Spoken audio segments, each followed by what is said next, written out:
most important things you need to do and express during singing. So, well, we have, of course, the national holiday, Thanksgiving, and it's all, well, the roots of it are not just turkey and football. Roots of it are being grateful.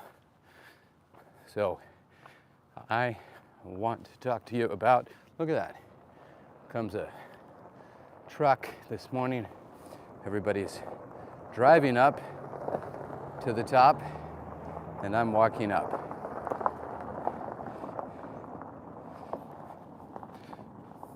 So why is this important? The answer is gratitude. Gratitude. You need to express gratitude and love during singing. So there's this very famous book. It's called Auditions. It's an acting book. It's probably 30 years old, maybe even 35 years old.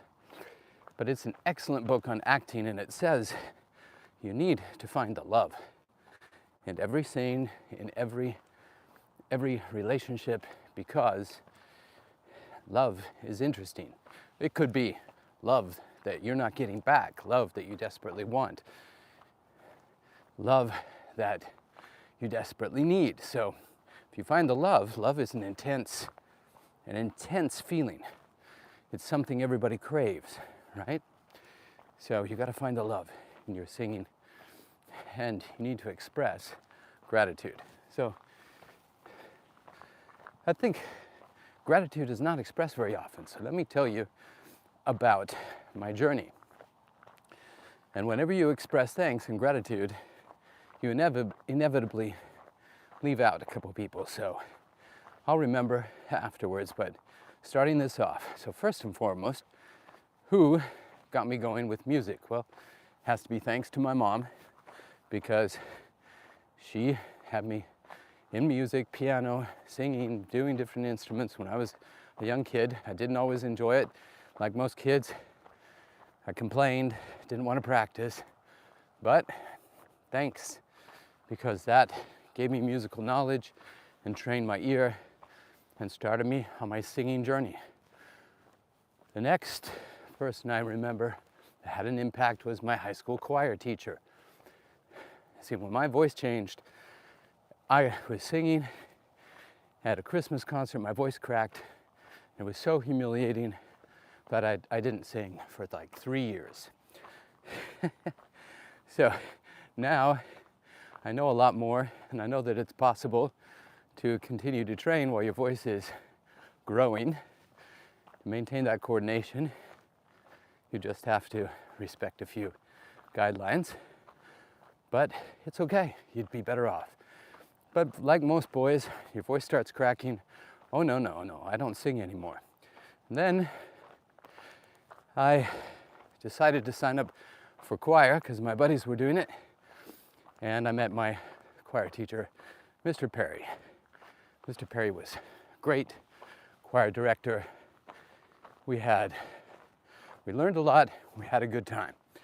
Okay, then next person, Mr. Professor Mark Denton. He was in Mesa, Arizona, and he was the first voice teacher I had. And he worked with me and taught me some things.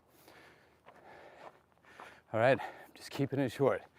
Then I got to the university. I got a scholarship to a university, to BYU in Provo. And I met Jan Sullivan. Jan Sullivan was my first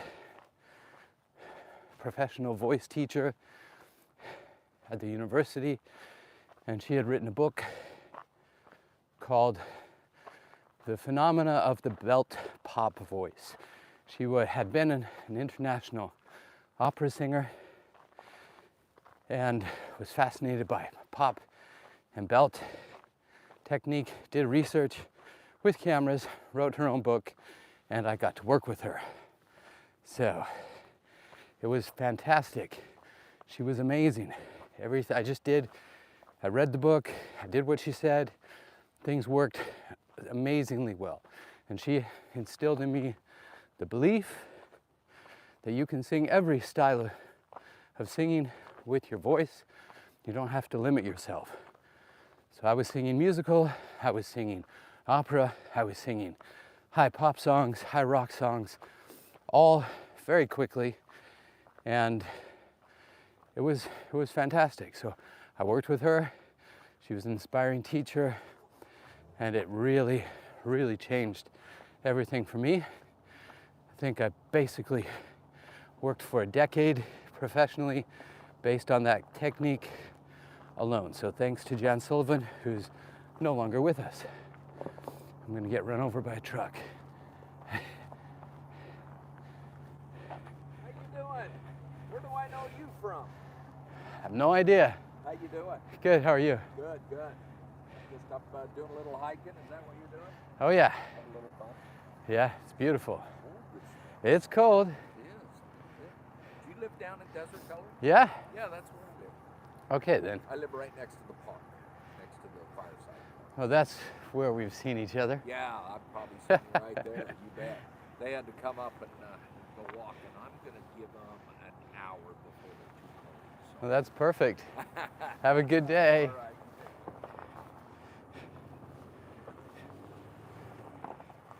So this is the nice thing about living where I do. People are super friendly. They just talk to you all the time. So, yes, guys, if you have questions, feel free to ask. I'm expressing gratitude for my singing journey and all my mentors. So Jan Sullivan, amazing, amazing teacher. And while I was at university, I also worked with a professor named Gail Lockwood. Hello, Gail. I see her once in a while at the summit, or last summer she tuned in to our summit. And phenomenal teacher, worked, I think, I don't know, maybe 30, 40 years at the university. She's helped so many people be successful, and we need to say thank you to her. Randy Booth, thanks Randy Booth. These are all people that believed in me in the beginning, and you have to have people believe in you. They gave me a shot, and because of them, they let me in their program when they take like 8 kids every 2 years. It's a very, very competitive program. They gave me a shot, so thanks to them. Also, there was a professor there for a little while named Matt Bean, and I worked with Matt Bean, and thanks Matt Bean. Okay, then that was it. I was singing already semi-professionally at the university level, and then I got out on my own. I didn't have another voice lesson for about 12 years, and everything I learned from them helped me to work in the business for good decade plus. Then, and I promise for guys, when you're around 30, your voice changes again in subtle ways, but you need to have somebody realigning your voice. So then I tried out different teachers. And I'll be honest, I don't even really remember their names because it didn't really help. It didn't work very well. So I don't even remember their names. And that's sad, but I tried to learn from everybody. There was a great performer named Jimmy Rivers. That man could sing, dance, do everything. So I do remember Jimmy Rivers, and I worked with him for a while. And I did learn things from him, but he's the only one I remember. Okay, then we got to Rachel, and now I'm blanking on her last name. I don't want to say the wrong last name. But Rachel was a professor at a conservatory in Germany, and I took lessons from her for about 18 months.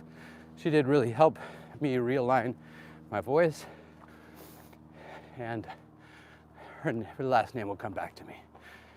Then she helped me get into the master's program.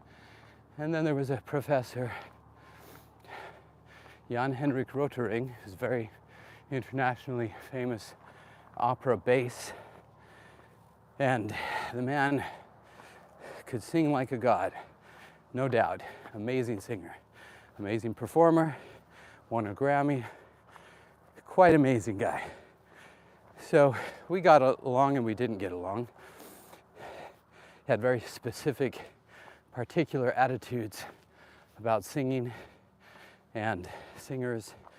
So he was an old school professor who definitely knew a lot and could do it, but not what I'd call a great pedagogue. He didn't want to be a great pedagogue. He didn't care. He was of the opinion, this is a really tough business, and if you can't handle it, just get out. So he put people under a lot of pressure, and in his way of thinking, he was doing them a favor, because if you can't handle it, you're not going to make it. That was his premise. But I did learn a lot from him, and then I worked with another professor. I'm blanking on their last names. This makes me mad. His name was Martin Wolfel. He is an internationally renowned countertenor. Martin was a fantastic voice pedagogue, extremely gifted teacher. I learned so much from Martin, and he helped me when Professor Rotering basically dropped me and said, "You're too frustrating. I don't want to work with you anymore." Whew. See, I've been through quite a journey. That was tough. But Martin Wolfel worked with me a lot, and he was a fantastic pedagogue, teacher, and was great. He even came sometimes to performances, warm me up, get me in the zone, bolster my confidence. So thank you to Martin Wolfel. Okay, and then the treasure chest, Professor Ralph Ritchie from the United States. He was there a long time throughout that process. And I always went back and worked with him because he had knowledge of the voice, he had knowledge of musicality, he'd been a professional conductor, accompanist, as well as a voice professor of voice, and he'd even sung professionally as a tenor. So I learned so much from Ralph Ritchie. Ralph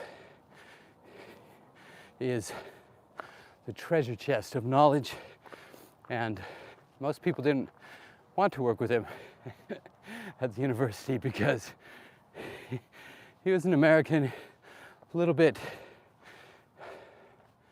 let's say, I don't know, just a little rough around the edges for a lot of these young kids, but I enjoyed everything I learned from him that I still use today.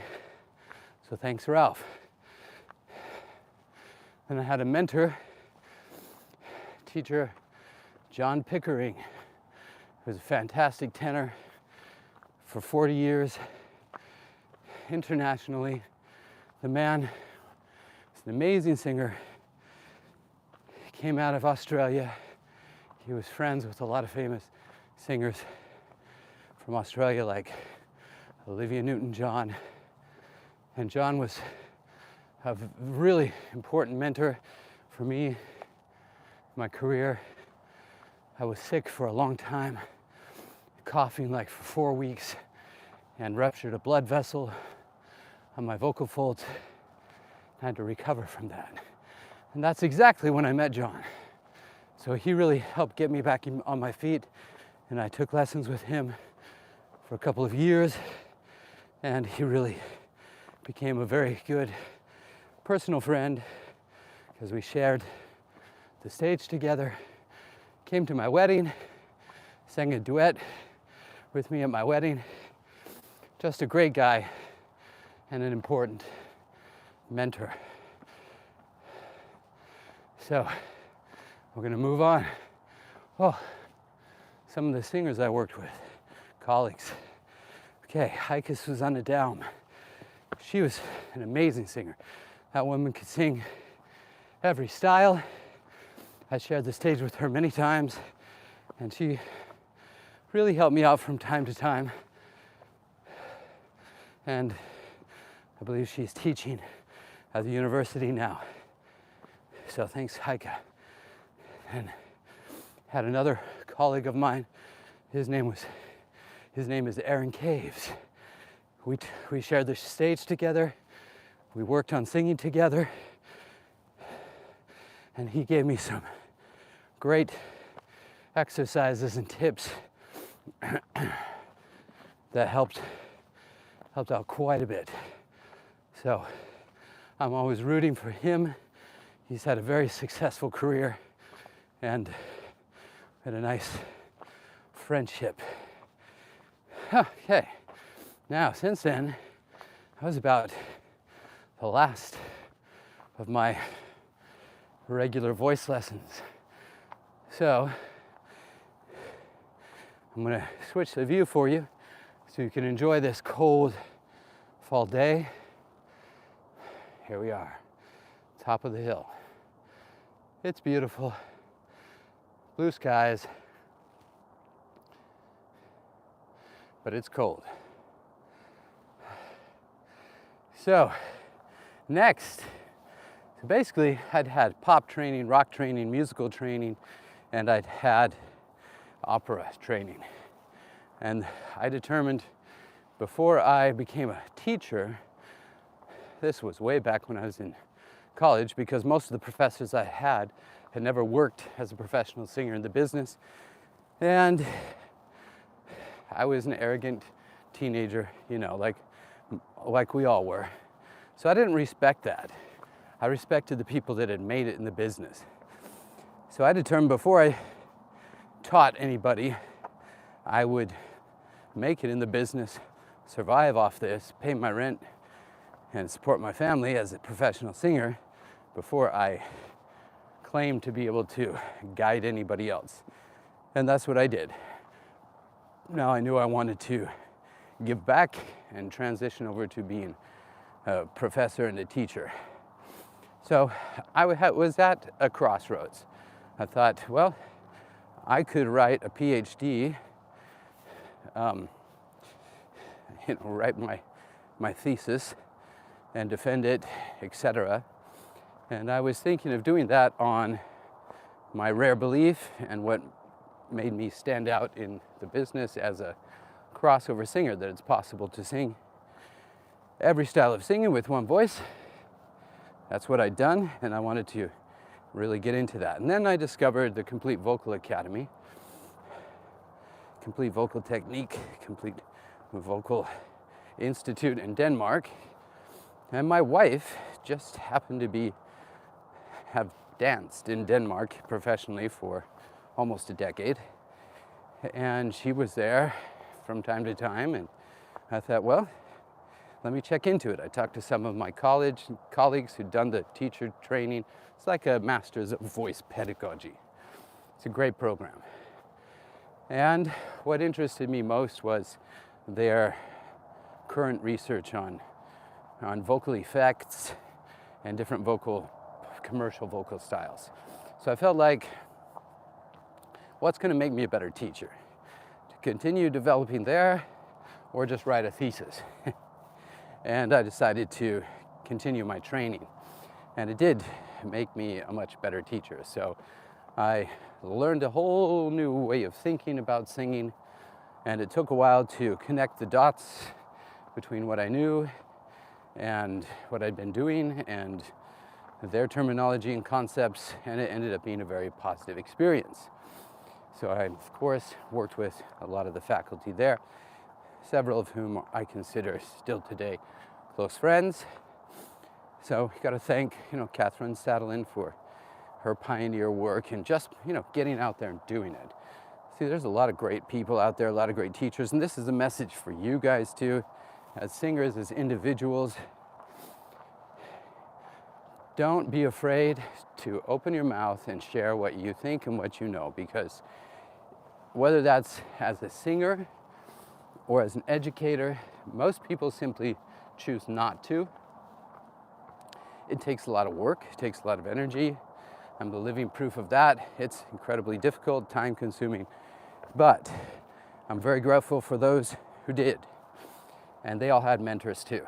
Okay, everybody's standing on the shoulders of giants.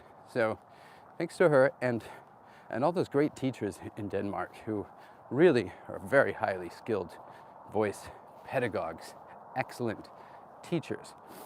And they're all great singers too. So I loved that about the Complete Vocal Institute and their teachers.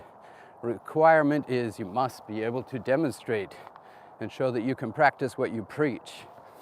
And they all could extremely well. They all had their areas of specialty and emphasis, but it was a great experience, and I appreciate everybody I shared that experience with.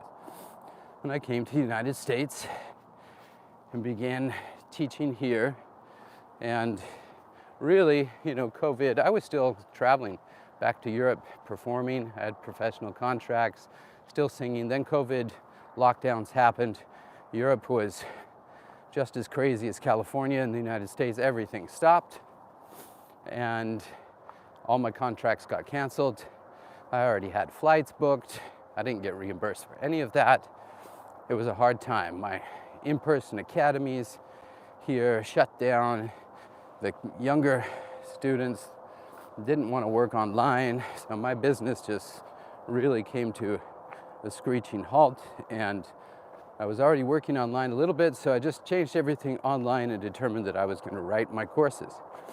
And what I did was I did a whole series of free webinars or live streams, and I started inviting coaches from around the world to be part of those. And before I did that, before the lockdowns, I met, thanks to a friend here, Shannon Ray, that I sang with several times here. She invited me to come to California and meet a bunch of people in vocology and practice and give a lecture at their voice conference, which I did. We got on very well. I met a lot of wonderful people, very famous people in the LA recording industry that are famous coaches. Learned from them and got some of their support in the beginning, launching this Voice Masters series. So I did 50 different master classes with renowned professionals from around the world. And basically, it's extremely valuable. And that continued my education as well.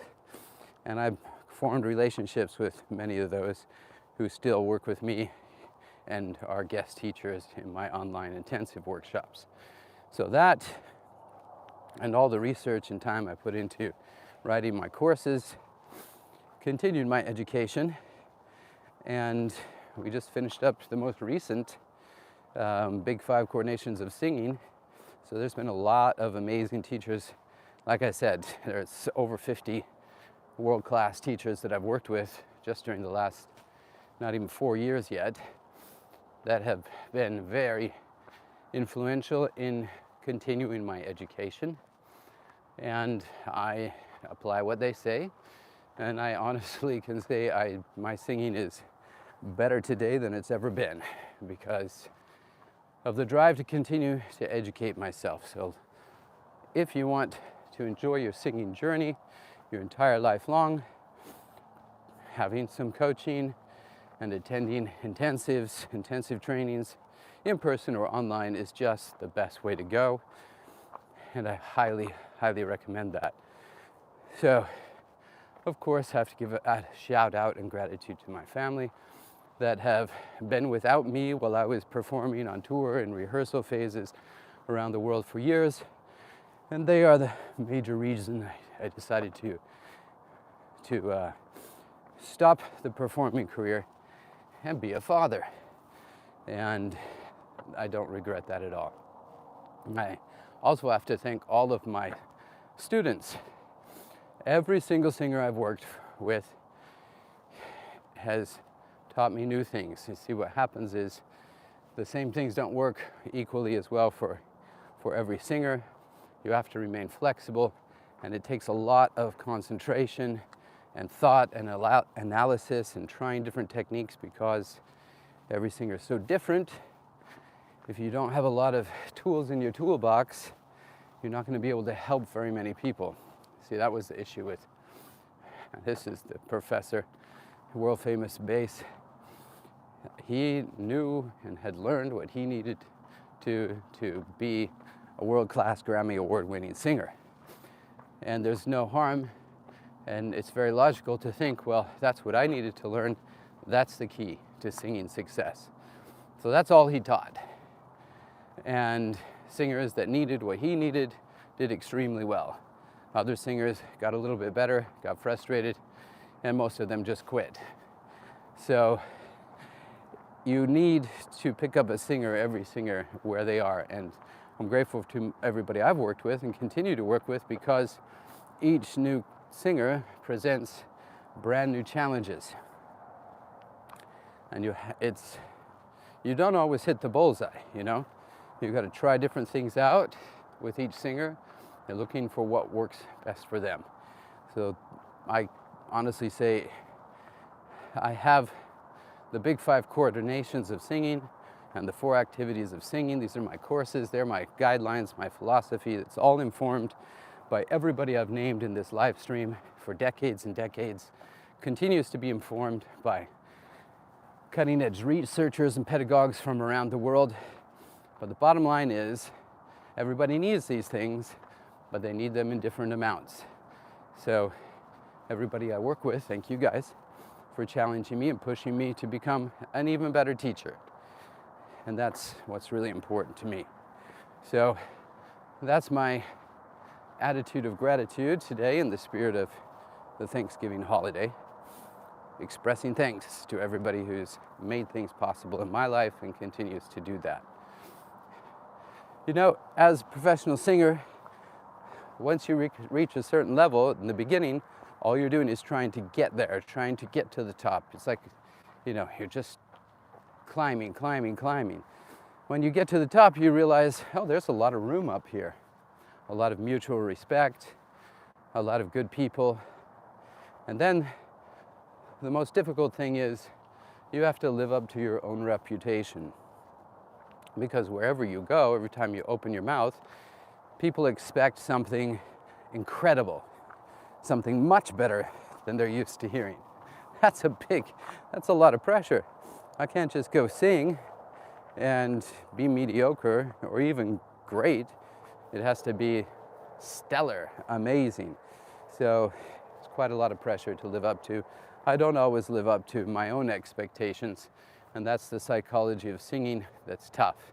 So you have to learn to love yourself, don't apply so much pressure, concentrate on what's most important, that's communicating an emotional message so that your audience can join you in your storytelling, in the experience and communication you're giving them, and be inspired, even if just for a moment. Be inspired for life, for singing, and that's the main goal. So there's my monologue. Rachel Robbins, yes, thank you so much, Janet. Sorry, Rachel.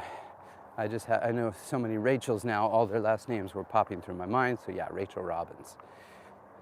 She has helped many, many people have professional careers, and she was lovely, lovely, lovely, lovely to work with, very supportive, and just what I needed at that time. Okay, so I got my crew here doing research, keeping me true.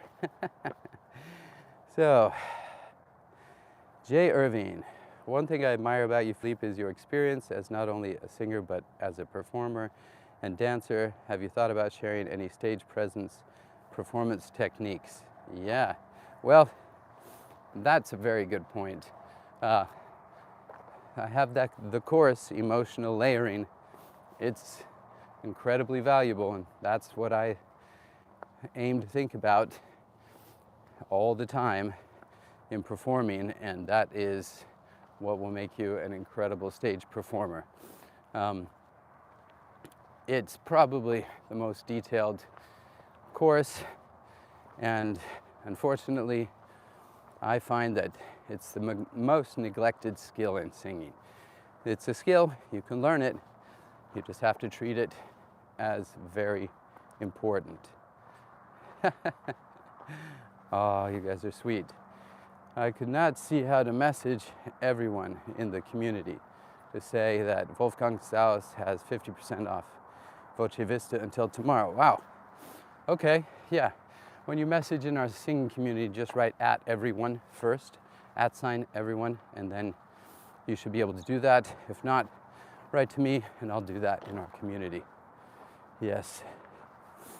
Okay, you guys are awesome. See, these are some of the clients and singers I get to work with that inspire me to keep going, because I'm also just a human. And that means some days, just like you, I don't want to sing, I don't want to teach, I don't want to get out of bed, I just want to go on vacation. And that's normal. Well, you got to keep going, one step at a time. Hang in there. Being mentally tough is important. The grit and resilience. So here's another little story for those who care. Not everybody does, and that's okay. Whoever's listening, you care, it's for you. So my wife got really mad at me the other day because I was doing something she asked me to do, but I had a really bad attitude about it. And I said, listen, I had a discussion. I said, it doesn't matter. I'm not going to have a great attitude all the time when I'm doing things that I have to do, because I'm just not. I'm going to have bad days and good days, and what you want for yourself, you are your own best partner. And what you want in any relationship, also a working relationship, you don't want somebody that's only going to work and do things when they're in a good mood. That's not resilience or grit or being reliable or dependable. That's just somebody that does things when they're in a good mood. My goodness, get over yourselves. Really, if you only work when you're in a good mood and feel like it, you're not going to go anywhere. Be reliable and dependable for yourself and have resilience and grit. And that is just getting things done, even when it's the last thing you want to do in the world, just putting in a little bit of time. The little steps pay off, and it develops a mindset that you're going to get there and you're going to be able to perform and execute even when you don't feel like it. Let's be honest. How many days of the year do you feel amazing? Not very many. Not very many. You have good days, a lot of them. You have bad days, enough of them. But the days when you just feel amazing, you can take on and conquer the world, it's not that many. So if you only work on those days, number one, you're not going to develop any skills. Number two, you're just a diva performer that will cancel 70% of their concerts, you know? So it's a tough mindset, but I believe that you need to develop moral character. Moral character is based completely on your personal set of values and showing up for yourself, having grit, being reliable to yourself, dependable, being resilient.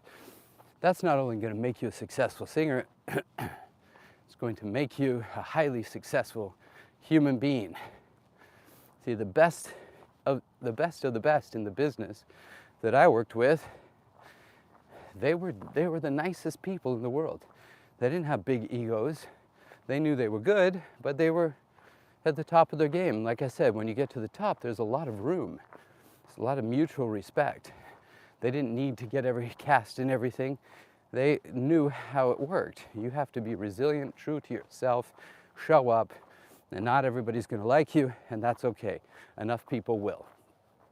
So be resilient. Be resilient. Yes, the Vibe Lives will be returning.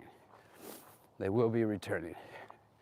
It's just been very busy. Been very busy, and I get tired.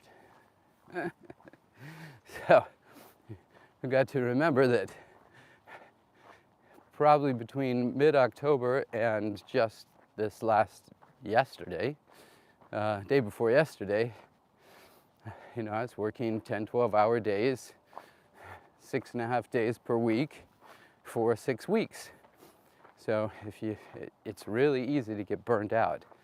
And we have to pay attention to the signs of burnout.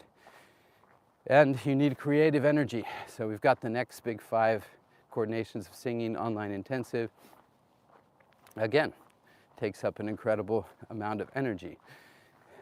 That's why I really appreciate good businesses and services, because now, as a service provider, I understand that it's at least for every hour of service you provide, there's probably an hour and a half to 2 hours of back-end work required. So nobody sees that, you see. Everybody loves to go to sporting events, go to shows, and just think, wow, I wish I could do that. But when you learn what's required to perform at that level, most people are like, no, I don't want to do that. So it's a lot of preparation and back-end work. So this has been a fun conversation, and I hope you've enjoyed hearing a little bit about my journey and knowing that there were dozens of people who helped me get to where I am today, and there will continue to be dozens of people going forward. You see, there's a lot of dynamics in coaching, academia, performing that nobody talks about, and they're kind of boring. But there are people in academia that just don't like me. And there are great people that are at the top of the industry, like, you know, like Matt Edwards, Kenneth Bozeman, other people I'm not going to name, but Wolfgang Saus, you know, just so many world-leading people that I get along with famously. We get along so well. But there are also usually people that are not just in academia at their institute and being invited to speak here and there as keynote speakers. These people are also innovators. And if you're an innovator, then you have to do things that other people never have to do. And you have a completely different perspective on the business side of things, what's required, and there's appreciation for the work. So there's a lot of people that I've collaborated with who get that. There are people that don't get it at all, and it's not their fault. They've just never done it. So their world and what their world looks like from their perspective is very different. So remember that as you go around your life, that not everybody shares your perspective, and they don't need to.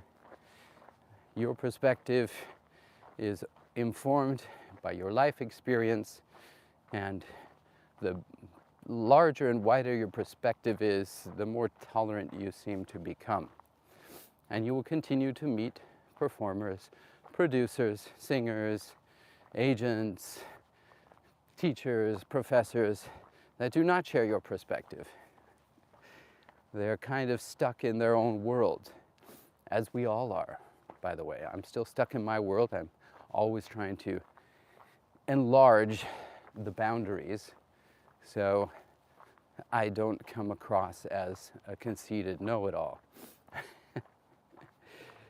You need to continue to enlarge your perspective, be grateful, and be empathetic.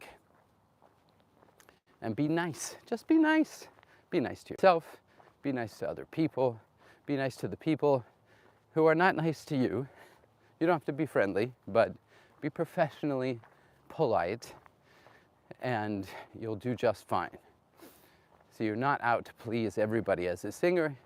You're out to please those who are waiting for you. People that you alone can inspire and influence. And if you sing for a concert of 100, 300, 3,000 people, and you only inspire one person, you did your job. You changed a life. That's happened to me many times, especially when I wasn't thinking anybody important was listening or watching. That's usually when somebody comes up and said, "You've inspired me to change my career," or "You've inspired me to get through this difficult period of my life," or "Wow, I didn't even know you existed. Would you be interested in singing here? I coordinate these concerts and shows." So that you never know who's listening, okay? Just be polite, professional, reliable, do the best you can, and you will inevitably help other people. Share what's unique about you. Share your uniqueness by telling your story, your way, writing your songs with your styling. Not everybody's going to like it, and you're not out to please everybody. You are out to please a very small segment of the population, and that's what you can have an amazingly successful career with far more loyal fans and fan base than people you see out there with millions of followers, because mainstream is fickle. Mainstream is something everybody wants to crack into because there's big numbers. Yeah, there's a lot of money, but you know what? There are artists out there making a ton of money, and they have a very specific fan base that they perform for in different industries, and they have a great life, and they don't have all the public attention. They don't need all the public attention. They don't want it. Okay, so you can be successful in the musical industry if you choose to, doing things your way, being sensitive to what segments in the industry people appreciate what you do. And there are so many. Be creative, be good to yourself, be resilient, have grit, be dependable and reliable for yourself, and you'll do just fine. Enjoy your singing journey. Everybody can always get better and learn new things, including myself. Hope you've enjoyed this stream. And if you have any questions, reach out. We have an online community. You can chat with me directly. We do a lot of cool things together, and we'll be doing more in the future. Have a lovely day. We'll see you next time. Thanks for listening.